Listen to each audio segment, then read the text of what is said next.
갑자기 대련 자세를 취하더니 괜찮아?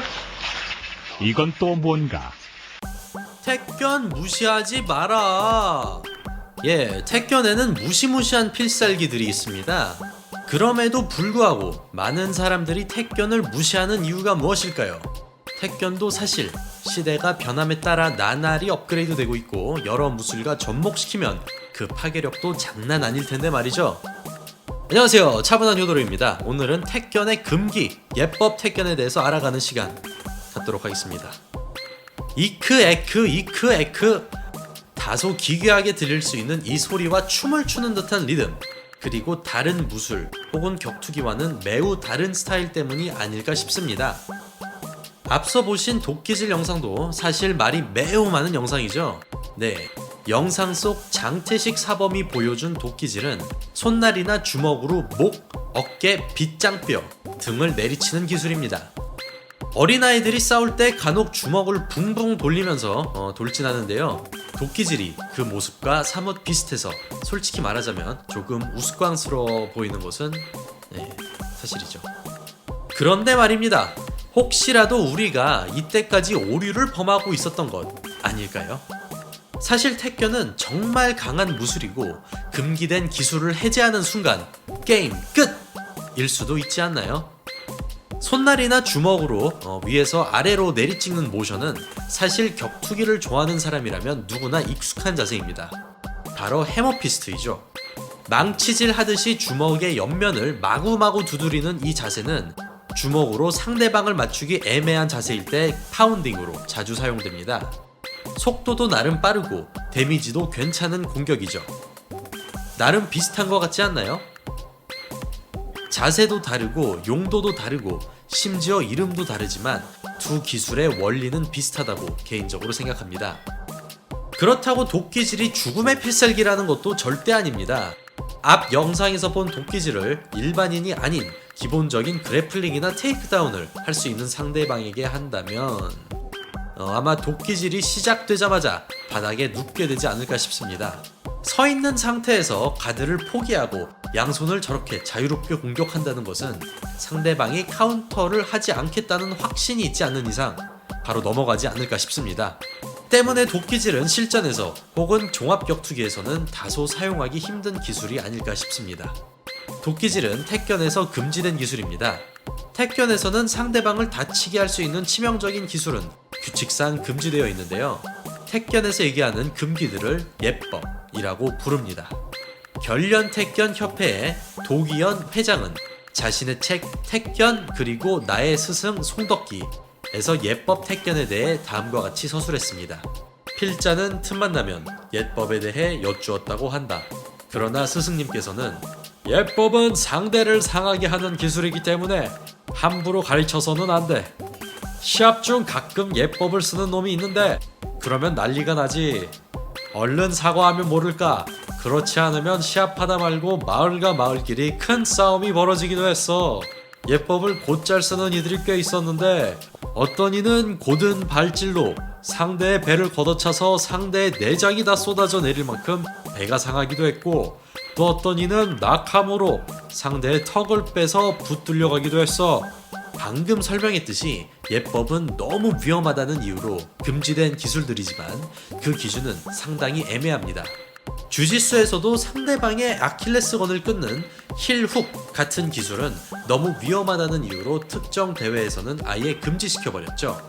그리고 대부분의 도장에서는 힐훅은 화이트벨트에게는 연습조차 못하게 하는 그런 기술입니다. 이런 식으로 무술마다 위험한 기술과 금지된 기술들이 있기 마련이죠. 지금부터 예법 택견 기술 몇 가지를 알아볼 것인데요. 예법은 허용 규칙 외에 모든 기술은 다 예법이라고 부릅니다. 각 협회나 도장마다 규칙이 다를 수 있기 때문에 이 부분 역시 염두해 주시고 영상을 마저 시청해 주시길 바라겠습니다. 예법 중에서도 현재 쓰이고 있는 기술이나 반대로 지금은 전혀 찾아볼 수 없는 특이한 기술들 위주로 정리해 봤습니다. 첫 번째로 밟기입니다. 밟기는 한글 문자 그대로 상대방을 발로 밟는 행위를 말합니다. 격투기 팬들은 바로 스톰핑을 생각하셨을 겁니다. 프라이드 시절에는 상대방을 발로 밟는, 즉 스톰핑이 합법이었습니다. 마우리시오 쇼군 후아가 스톰핑으로 유명했던 대표적인 선수 중 하나였죠. 하지만 UFC에선 스톰핑, 즉 밟기가 금지되어 있습니다. 물론 택견이 스톰핑을 만들어낸 무술이란 것은 아니지만 택견에서도 스톰핑 같은 실전 기술을 가르치고 실제로 사용했다는 것이 매우 흥미롭네요. 사실 프라이드에선 사커킥도 합법이었으니 사실 저는 프라이드 룰이 더 좋습니다만 아무튼 밟기는 택견에 기록된 예법 기술 중 하나입니다. 두 번째 기술은 촛대차기 혹은 관절차기라고 불리우는 킥입니다. 사실 이 기술은 현대 UFC에서도 종종 나오는데요. 제대로 적중할 경우 상대방 선수에게 어마무시한 부상을 안겨다 줄 수 있기 때문에 합법적인 기술임에도 많은 격투가들이 굳이 사용하지 않고 있습니다. 이 기술을 가장 많이 사용하는 선수는 팬도 많고 안티도 많은 존 존스 선수이죠. 이 기술을 조금 더 친숙하게 표현하자면 오블리크 킥이라고도 불리웁니다. 이 기술은 제대로 온 힘을 실어 정타로 들어갈 경우 무릎을 파괴해버리고 상대방을 불구로 만들 수 있기 때문에 매우 위험한 기술입니다. 그래서 지금 격투기에서도 논란이 많은 발차기인데요. 어쨌든 택견에서도 금지된 그런 기술입니다. 이 외에도 MMA, 종합격투기에서 니킥이라고 불리우는 무릎치기도 존재하며 태권도에서 내려차기 혹은 해외에서는 엑스킥이라고 불리는 발꿈치를 이용해서 상대방의 머리를 찍어버리는 기술도 예법 택견에 포함되어 있습니다.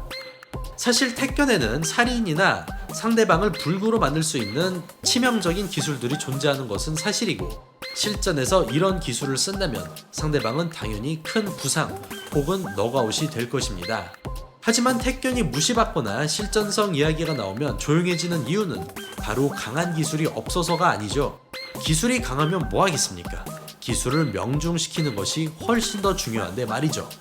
타격에 관심이 많으신 분들은 바로 아시겠지만 주먹질이나 발길질을 연습함에 있어서 도장이나 체육관을 다니지 않고 혼자서 집에서 홈트레이닝 등으로 연습하는 사람들이 실전에서 약한 이유는 바로 이것 때문입니다. 실제 상황에서 사람을 때려본 적이 없기 때문이죠.